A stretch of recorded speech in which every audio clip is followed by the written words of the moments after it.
spending 80 to 90 lakhs, leaving your family, landing in New Zealand, and then realizing you chose the wrong course, the wrong institute, and now your future is stuck. Hey everyone, कैसे हैं आप सब? I hope आप सब बढ़िया ही होंगे. It's a new day, new beginning, and आज हम बात करने वाले हैं Is studying in New Zealand worth it in 2026? Just like every other country in 2026, there are few changes which will happen for international students, and just like the other countries, New Zealand is also making a lot of changes for international students in 2026. There will be few doors which will be closed, some paths will be narrower, and there will be few students who will regret their choices if they don't know this now. तो सबसे important question क्या आता है? क्या New Zealand खूबसूरत है? नहीं. सबसे इम्पोर्टेंट क्वेश्चन है, is it worth it studying in New Zealand in 2026? Let's break it down. आज बात करते हैं ऑनेस्टली कि 2026 में न्यूजीलैंड आना फॉर एन इंटरनेशनल स्टूडेंट कितना सही रहेगा या नहीं रहेगा. Now let's talk about the dream, the New Zealand dream. क्यों सारे लोग न्यूजीलैंड आना चाहते हैं? For studies, for immigration purposes, और टू रिसाइड इन न्यूजीलैंड. सबसे पहले हम बात करते हैं the quality of education. Yes, New Zealand की एजुकेशन बहुत बढ़िया है because it is recognised by the British education system and also by NZQA. तो यहाँ पे कोई पंगा नहीं होता है about the fake degrees, the colleges and उसकी जो मान्यता है.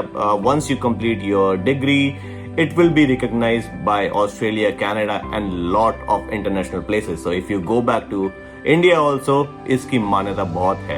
So that is the first option why people are actually preferring New Zealand. Let's talk about the second best thing about New Zealand. जो लोग हम Instagram में सारी videos देखते हैं, all the reels about New Zealand, scenic beauty, good mountain, beaches and everything, this is all real here. That is the real life of all the New Zealanders. जो भी New Zealand आता है उसके लिए वो बहुत नॉर्मल हो जाता है. New Zealand is one of the safest countries in the world. Clean air, less population, and they also offer you a culture where people actually respect work-life balance. यहाँ पे अगर आप रह रहे हो तो it's not about surviving here, it's actually you are living your life here. Now let's talk about the third point, the main important point. क्यों सारे international students they are actually thinking about coming to New Zealand? वो है हमारा post study work visa. Once you complete your graduation, your post-graduation, you will get 3 years of post-study visa. You can work full-time here, gain experience, and उसके बाद आपका pathway to residence open हो जाता है. And most of the students, to be frank, to be honest guys, most of the students इसीलिए आते हैं to get the post-study work visa so that they can actually get the PR and the citizenship. मैं भी इसीलिए आया हूँ and I am still working on that. And इसीलिए ही ज़्यादातर लोग बाग न्यूजीलैंड को सिलेक्ट कर रहे हैं. बट टू बी ऑनेस्ट, अच्छा लगता है ये सब सुन के कि yes we have the straight pathway and residency option, we have good scenery here, work life balance and everything. But there are few things जो कि आपका एजेंट है वो नहीं बताएगा आपको. तो बने ब्लॉग में मैं आपको आगे बताने वाला हूँ what are the things that you have to actually keep in mind. So अब करते हैं थोड़ा सा reality check.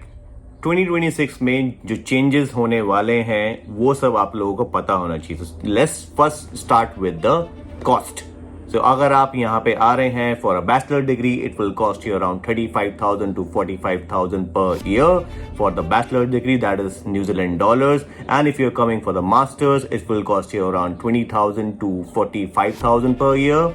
And the living cost जो आपको दिखाना पड़ेगा as a proof, that will be 20,000 New Zealand dollar per year. तो मोटा मोटा अगर हम कैलकुलेट करते हैं, if you are coming for bachelors for 3 years, then your overall जो आपका एक्सपेंस रहेगा that will be around 150,000 New Zealand dollars. Life time money जो आप लोग अपनी इन्वेस्ट करने वाले हैं, एंड वो थोड़ा सोचना पड़ता है कि whether you are up to that investment और नॉट. इतना मोटा पैसा, इतना सारा पैसा, एंड उसके बाद अगर कुछ ऐसा हो जाए कि आपको रेजिडेंसी ना मिले एंड मे बी सम और दी अदर थिंग वो नहीं होती हैं, then it will be a problem.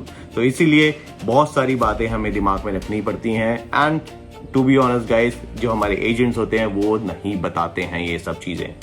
After your education fees, अब बात करते हैं पार्ट टाइम वर्क की, क्योंकि मेरे को बहुत सारे मैसेज आते हैं, बहुत सारे लोग मुझे यही पूछते हैं कि भाई पार्ट टाइम करने में आई होप सारी फीस हम लोग पे कर पाएंगे, हम लोग इतना कमा लेते हैं या नहीं। तो to be honest guys, I know that आप सब ने भी वो न्यूज़ सुनी होगी that in 2026 part-time hours will be changed to 25 hours instead of 20 hours, which is a great thing. But even after that also 25 hours आप survive तो कर सकते हो. But if you are coming here with a good amount of loan and you are thinking कि आप अपनी fees वहाँ part time job करके निकाल लेंगे and you can survive and you can live as well, वो नहीं होने वाला है, because New Zealand is one of the costliest countries and on top of that if you are coming to Auckland, that वो तो सोने पे सुहागा। तो यहाँ पे महंगाई बहुत है, but think in that manner कि अगर आप अपना सिर्फ सर्वाइव कर रहे हैं and once you get the full time job, then आप अपना लोन चुकाने का सोचे, देन आप अपना थोड़ा फीस को पे ऑफ करने का सोचे, then it is worthy enough. And guys, apart from the paying of your education fees or the loan, यहाँ पे पार्ट टाइम जॉब मिलना भी एक बहुत बड़ा टास्क है, जो कि मेरे साथ भी हुआ था एंड इवन मेरे जो और फ्रेंड्स हैं उनके साथ भी हुआ था। अभी भी मेरे को बहुत सारे लोग कमेंट्स करते हैं कि भाई पार्ट टाइम जॉब कहाँ से अप्लाई कर सकते हैं ऑल दोस थिंग्स। तो सबसे पहली बात है कि यहाँ पे कंपटीशन बहुत ज़्यादा है, जस्ट बिकॉज कि यहाँ पे पार्ट टाइम जॉब जितने भी स्टूडेंट्स होते हैं वो सब पार्ट टाइम जॉब्स करते हैं, तो दैट इज़ वेरी कॉम्पिटिटिव। उसके ऊपर आपको बहुत सारा पेशेंस रख के करना पड़ता है। Now guys, let's talk about the main thing, the biggest change in 2026 जो कि न्यूजीलैंड में होने वाला है, that is the IQAF rule. New Zealand में एक न्यू क्वालिटी सिस्टम अप्रूव हो गया है जो कि इनलाइन होने वाला है, that is the IQAF rule. What does this mean? It means low quality institutes will be removed, visa factory colleges are finished, student visas will be approved only for approved institutions. So the good news is your money is safe, but the bad news is if you choose a wrong institution, then आपका visa नहीं लगेगा and आपके सारे पैसे खराब, आपका जो New Zealand आने का ड्रीम है, that is all finished. Guys, आपको डरने की जरूरत नहीं है। Even if the IQAF rule is there, we have this strategy how we can actually win in 2026, and the smartest way is to choose a green list course. New Zealand में जैसे कि मैंने पहले अपनी वीडियोस में बताया था, they are in need of IT professional, healthcare professionals, engineers, construction workers. So these are the few green list courses जो अगर आप select करेंगे in 2026, this will actually lead you to direct PR residency and some of them are actually direct residency as well. So अगर आप ये choose करते then you will be in a safer place and you will be in a win-win situation.